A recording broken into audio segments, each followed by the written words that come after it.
Assalamualaikum warahmatullahi wabarakatuh. Perkenalkan, nama saya Lindi Julianti dengan NIM 2220202087, Prodi Pendidikan Agama Islam. Di sini saya akan menjelaskan materi kelompok 1 sampai 6 dengan mata kuliah Al-Quran Hadis SD, SMP, SMA. Baiklah, materi yang pertama ya kelompok 1 membahas surah Al-Fatihah, Al-Falaq, Al-Kafirun, dan surah Al-Ma'un. Yang pertama yaitu surat Al-Fatihah.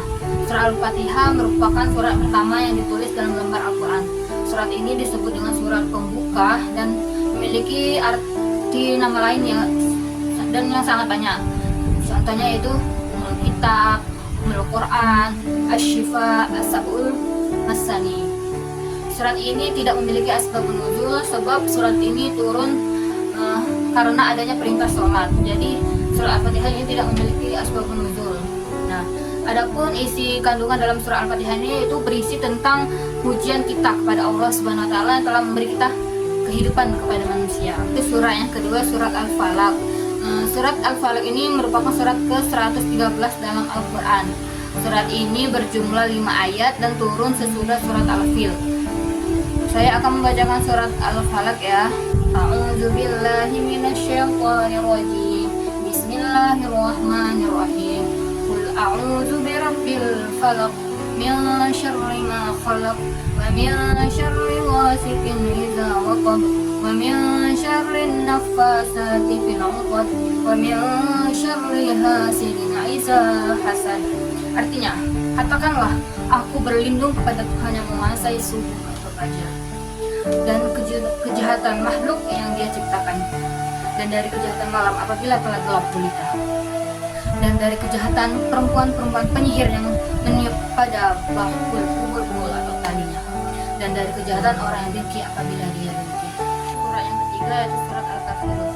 Surat Al-Kafirun ini merupakan surat ke-109 dalam Al-Quran, terdiri dari 6 ayat, diturunkan di Mekah dan termasuk dalam golongan surah Makkiyah. Adapun asbabun nuzul surat Al-Kafirun ini yaitu Ibnu Katsir menjelaskan asbabun nuzul surat Al-Kafirun dan tafsirnya bahwa orang-orang kafir Quraisy pernah mengajak Rasulullah SAW untuk menyembah berhala-berhala mereka selama 1 tahun. Lalu mereka akan menyembah Allah selama 1 tahun, maka Allah Subhanahu wa taala menurunkan surat ini. Jadi turunlah surat ini. Dan ketika Nabi dulu berdakwah menyebarkan agama Islam, Nabi Muhammad SAW pernah mendapat godaan berupa harta, tahta, dan wanita serta kaum kafir Quraisy. Nah, maka terjadilah turunlah surat Al-Kafirun. Keempat yaitu surah Al-Ma'un. Surat Al-Ma'un itu berarti barang-barang yang berguna. Surat yang memiliki 7 ayat dan termasuk ke dalam golongan surat Makkiyah. Surat ini berisi tentang peringatan kepada kaum Quraisy untuk tidak melakukan hal kejahatan seperti menghardik anak yatim, tidak membagikan rezekinya, teguran untuk kita supaya tidak meniru perilaku orang-orang musyrik tersebut. Baiklah, masuk ke dalam kelompok yang kedua yaitu surat Al-Ikhlas, An-Nasr, Al-Kautsar, Al-Fil, dan At-Tin. Yang pertama saya akan menjelaskan surat Al-Ikhlas. Surat Al-Ikhlas ini surat terpendek dalam Al-Quran, dan surat ini berada di akhir Al-Quran ya, surat ke-114, surat akhir dalam Al-Quran. Surat Al-Ikhlas ini berisi tentang hanya kepada Allah lah kita ini bertauhid, menyembahnya. Surat ini berisi menegaskan keesahan Allah dan sifatnya yang ahad, Tuhan hanya satu. Surat yang mengandung pengertian bahwa seorang harus percaya kepada Allah, tidak terdiri dari unsur-unsur. Surat ini berisikan tentang Allah itu tidak beranak dan juga tidak diperanakan, dan tidak mempunyai istri, dan tidak sama dengan apa yang diciptakannya. Inilah isi dari surat Al-Ikhlas. Itu surat An-Nasr. Surat ini surat yang diturunkan setelah terjadinya peristiwa Fathu Makkah pada bulan Ramadan tahun 8 Hijriah, dan surah ini dikategorikan sebagai surah Madaniyah dalam Al-Quran. Surah An-Nasr menjelaskan tentang pertolongan Allah kepada kaum muslimin sehingga meraih kemenangan atas kaum musyrikin dengan ditaklukkannya kota Mekah pada peristiwa Fathu Makkah, dan mulainya berbondong-bondong orang masuk Islam, sebagaimana yang difirmankan oleh Allah pada ayat pertama dari surat tersebut. Kemudian pada ayat terakhir Allah memerintahkan kaum muslimin untuk memujinya dan beristighfar padanya setelah mendapatkan kemenangan. Inilah kisah dari surat An-Nisa, surat Al-Fil. Teman-teman, apakah ada yang tahu apa arti surat Al-Fil? Nah, surat Al-Fil ini berarti gajah. Surat ini mempunyai 5 ayat dan merupakan surat ke-105 dalam Al-Quran. Surat ini termasuk dalam surah Makkiyah yang diturunkan kepada Muhammad di Mekah sebelum hijriah ke Madinah dan pada tahun 622 Masehi. Surah Al-Fil ini adalah surah yang menceritakan tentang kisah perjuangan kaum muslimin dalam menjaga Ka'bah dan pasukan gajah yang menyerang Ka'bah. Allah mengirimkan begitu banyak burung untuk membantu pasukan Nabi Muhammad dalam menyelamatkan Ka'bah tersebut. Asbab nuzul surah Al-Fil ini yaitu belum ditemukan. Apa itu penyebab turunnya surah Al-Fil ini tidak diketahui ya, belum diketahui. Nah, namun banyak yang mengatakan bahwa sebab turunnya kisah datangnya orang-orang Habasyah yang hendak menghancurkan Ka'bah di bawah komandan Raja Abraha, maka Asyuti berpendapat bahwa ayat-ayat Al-Quran tidak diturunkan di saat-saat terjadinya sebab ia berpendapat demikian untuk mengkritik dan membatalkan penafsiran tentang asbab nuzul surah Al-Fil tersebut. Nah, pada dasarnya surat Al-Fil ini belum kita ketahui ya apa sebab dari turunnya. Selanjutnya surah At-Tin.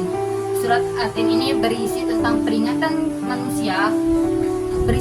kepada seluruh manusia yang tidak mau beribadah kepada Allah dan diancam oleh Allah akan dimasukkan ke dalam neraka.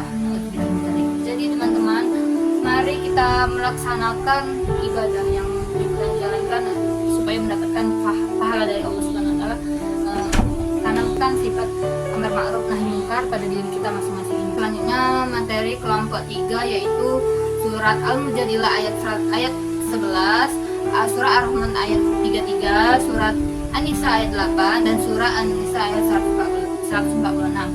Baiklah, saya akan menjelaskan materi tentang surah Al-Mujadilah ayat 11. Surat Al-Mujadilah ayat 11 ini merupakan berisikan tentang gambaran kita tentang perintah bagi setiap manusia untuk menjaga sopan santun dan beradab dalam kita menuntut ilmu. Adapun isi kandungan dari surat Al-Mujadilah ayat 11 ini itu satu di antara adab menghadiri majelis yaitu berlapang-lapang dan memberikan kelapangan kepada orang lain agar bisa duduk di majelis itu. Itu berlapang-lapang ini dimaksudkan yaitu kita saat menuntut ilmu apabila pengajar kita belum datang kita memperbanyak zikir. Nah, itu salah satu contohnya. Yang kedua yaitu memberikan kelapangan kepada saudaranya di majelis. Allah akan memberikan kelapangan untuknya.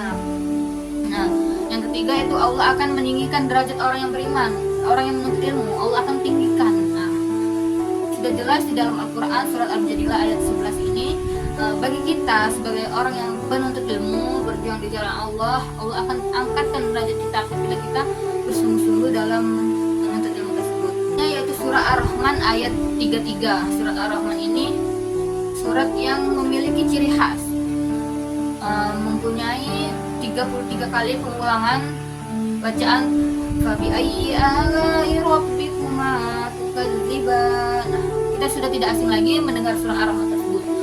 Pada ayat yang saya bacakan tadi yaitu terdapat pengulangan selama kita membaca surah Ar-Rahman itu terdapat pengulangan 33 kali bacaan tersebut.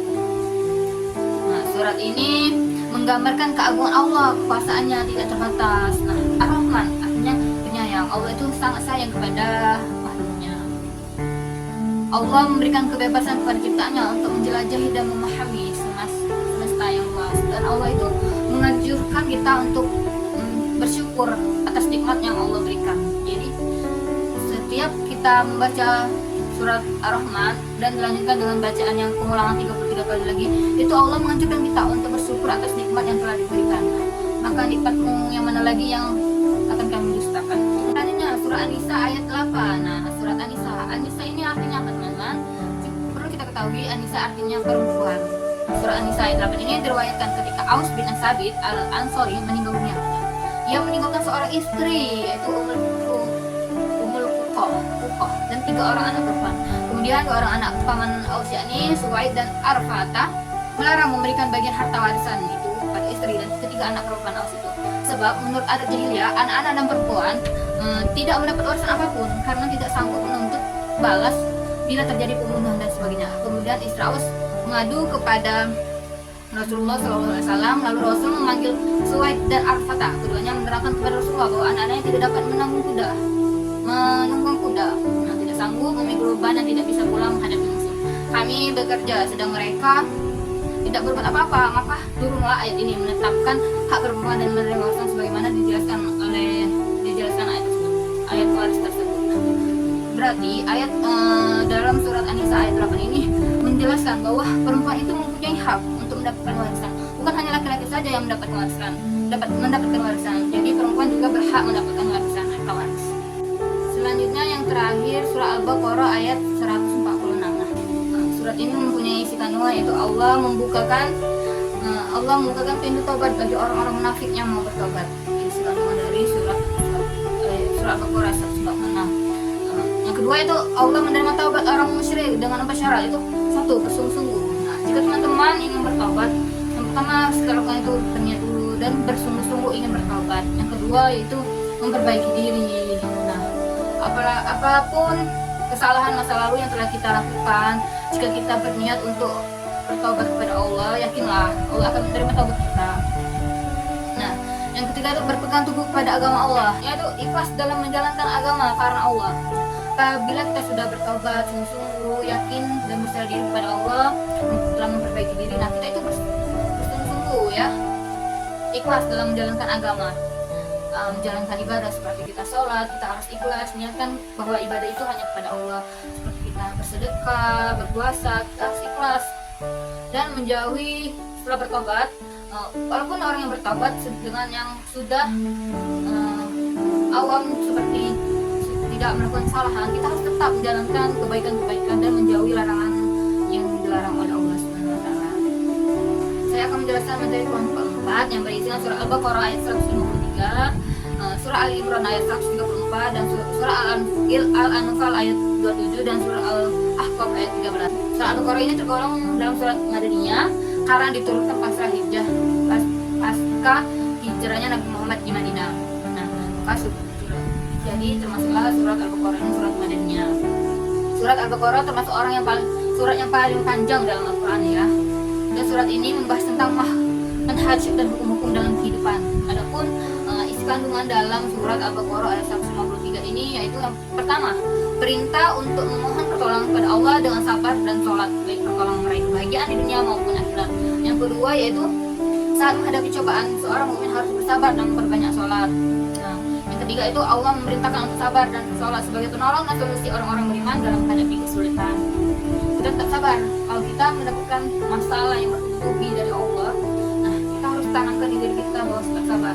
Allah itu tidak menguji kita di luar batas kemampuan kita. Jadi seberat apapun ujian yang diberikan Allah kepada kita, yakinlah kita akan menyelesaikan, kita akan terbebas dari masalah yang Allah berikan kepada kita. Jadi kuncinya itu kita perbanyak sabar dan selalu berpikir positif bahwa suatu masalah yang menghadapi kita pasti akan ada jalan keluarnya. Surat Al-Anfal ayat 27 ya. Dalam surat Al-Anfal ayat 27 ini telah memerintahkan kepada kaum mukmin agar mereka menjalankan amanah Allah yang telah diamanahkan kepada mereka berupa mengerjakan perintah dan menjauhi larangan. Ayat ini juga membahas larangan berkhianat dan kewajiban menjaga amanah. Lalu jadi kita ini larangan berkhianat ya. Apalagi apabila kita berteman dengan teman kita jangan berkhianat dengan dia. Harus amanah. Misalnya kita dititipkan amanah menjadi ketua kelas contohnya. Jadi ketua kelas berarti kita harus mengkoordinir teman-teman kelas. Apabila teman itu mengumpulkan tugas kita yang mereka punya, kita harus amanah dengan amanah yang diberikan guru berarti ya. Selanjutnya yaitu surat Al-Ahqaf ayat 13. Saya akan membacakan arti dari ayat ke-13 ini surah Al-Ahqaf. Itu sesungguhnya orang-orang yang berkata Tuhan kami adalah Allah dan kemudian mereka mengajak kami tetap istiqomah, tidak ada rasa khawatir pada mereka dan mereka tidak pula merasa bersedih. Nah, istiqomah di sini kita dapat artikan sebagai kita istiqomah dalam berhijab. Contohnya bagi perempuan-perempuan di luar sana yang belum berhijab, mari kita buka pintu hati kita untuk menutup aurat kita, sebagaimana yang telah dijelaskan dalam Al-Quran, sebaiknya perempuan adalah perhiasan dunia. Jadi tutuplah aurat kalian bagi perempuan yang belum berhijab ya. Namun setelah berhijab kita harus istiqomah, kita harus tetap memakai hijab kita, menutup hijab dengan sempurna, memakai hijab dengan sempurna, bukan hanya karena ikut-ikutan, tapi kita harus tetap istiqomah. Saya akan menjelaskan materi kelompok 5, yaitu surat Al-Furqan ayat 63, surat An-Nahl ayat 114, surat Al-Isra ayat 27, dan surat Al-Maidah ayat 90 sampai 91. Pertama yaitu surat Al-Isra ayat 27. Perlu kita ketahui bahwa surat Al-Isra yang itu berarti perjalanan malam. Surat ini merupakan surat ke-17 dalam Al-Quran dan memiliki 111 ayat. Surat ini tergolong dalam surat Makkiyah. Asbabun nuzul surah Al-Isra ayat 7 ini menceritakan perbuatan orang-orang jahiliyah yang memperoleh harta kekayaan melalui rampasan peperangan, perampokan, dan juga penyamunan. Lalu harta yang mereka peroleh dengan hal-hal yang tidak wajar tersebut mereka gunakan untuk apa? Mereka gunakan untuk foya-foya supaya dapat kemasyhuran. Maka turunlah surah Al-Isra ayat 7 ini. Surat ini saya akan membacakan artinya, yaitu sesungguhnya para pemboros itu ialah saudara-saudara setan dan setan itu sangat ingkar pada Tuhannya. Jadi orang yang memboroskan harta kekayaannya dan mereka gunakan untuk berfoya-foya, membeli hal-hal yang tidak berguna, seperti kita membeli sesuatu barang tapi kita tidak memakainya, membeli hijab, namun kita tidak pernah memakainya, untuk dipajang saja di lemari. Jadi hijab tersebut ya kalau kita tidak memakainya itu apa gunanya? Jadi untuk kita membeli, lebih baik kita pakai, kita belilah barang yang kita butuhkan, bukan apa yang kita inginkan. Misalnya kita membutuhkan baju untuk kuliah, ya kita beli, bukan karena kita ingin baju ini lucu, aku harus membelinya. Jangan karena itu. Namun apabila kita mempunyai uang yang sangat berlimpah-limpah ya, tapi bukan kita memikirkan untuk barang pribadi saja, kita harus memikirkan harta yang kita punya ini sebagian adalah milik orang lain, ya kita bersedekahlah pada orang-orang yang lebih membutuhkan. Barulah kita membahagiakan diri kita. Surat An-Nahl ayat 114. Teman-teman, perlu kita ketahui bahwa surat An-Nahl yang berarti lembah. Surat An-Nahl ini surat ke-16 dalam Al-Quran dan memiliki 128 ayat. Surat ini bercerita tentang bahwa Allah mengirimkan salah satu wahyunya kepada seekor lebah. Adapun asbabun nuzul ayat 114 ini adalah turun sebagai jawaban atas perintah kaum musyrik Mekah yang meminta mukjizat kepada Nabi Muhammad SAW sebagai bukti kebenaran risalahnya. Pada saat itu kaum musyrik meminta Nabi Muhammad untuk mengubah gunung-gunung menjadi emas. Apa orang-orang musyrik tersebut meminta Nabi Muhammad untuk mengubah sebuah gunung menjadi emas? Karena kaum musyrik tersebut meminta bukti sebagai kebenaran dakwanya. Namun pada saat itu Allah menolak perintah dari kaum tersebut, karena Allah menegaskan bahwa mukjizat ini adalah kehendaknya sendiri dan tidak ada yang dapat memaksakan dan menekankan mukjizat yang akan diberikan kepada Nabi Muhammad. Jadi maka turunlah surah An-Nahl ayat 114 tersebut. Selanjutnya yaitu kelompok 6, terdapat surat Az-Zumar ayat 53, surat An-Najm ayat 39 sampai 42, surat Ali Imran ayat 159, dan surat Al-Hujurat ayat 13. Yang pertama yaitu surat Az-Zumar ayat 53. Surat Az-Zumar ini menekankan pentingnya tidak berputus asa dari rahmat Allah Subhanahu wa taala sebagai respon terhadap perilaku kaum musyrik Mekah yang melampaui batas dalam melakukan maksiat. Kedua yaitu surat An-Najm ayat 39 sampai 42 menyoroti konsep balasan atas usaha dan amal perbuatan manusia terkait dengan perang Uhud, yaitu ayat ini mengajarkan bahwa setiap individu akan memperoleh balasan sesuai dengan usaha dan amalnya. Yang ketiga yaitu surat Al-Imran ayat 159 menegaskan sifat lemah lembut Rasulullah sebagai anugerah dari Allah Subhanahu wa taala terkait dengan sikap pemaafnya pasca perang Uhud. Jadi surat Al-Imran ayat 159 ini mengajarkan kita untuk bersikap lemah lembut, apalagi orang yang berilmu. Itu katanya harus perhatikan, jangan sampai perkataan kita menyakiti orang lain. Terakhir itu surat Al-Hujurat ayat 13. Surat ini mengajarkan prinsip-prinsip kesetaraan toleransi dan kerjasama di antara manusia sebagai respon terhadap sikap diskriminatif beberapa suku terhadap budak yang ingin masuk agama Islam. Nah, banyak di Indonesia ini orang-orang yang kita ini berbeda agama, berbeda suku, namun kita adanya surat Al-Hujurat ayat 13 ini mengajak kita untuk toleransi antara agama, suku, bahkan toleransi dalam satu kelas yang berbeda-beda desa, berbeda gaya bicaranya, bahasa bicara kita. Nah, kita itu harus toleransi terhadap sesama kita. Baiklah, selesai sudah pemaparan materi yang saya paparkan sebelumnya tadi. Apabila terdapat banyak kesalahan dalam menjelaskan saya kurang baik, saya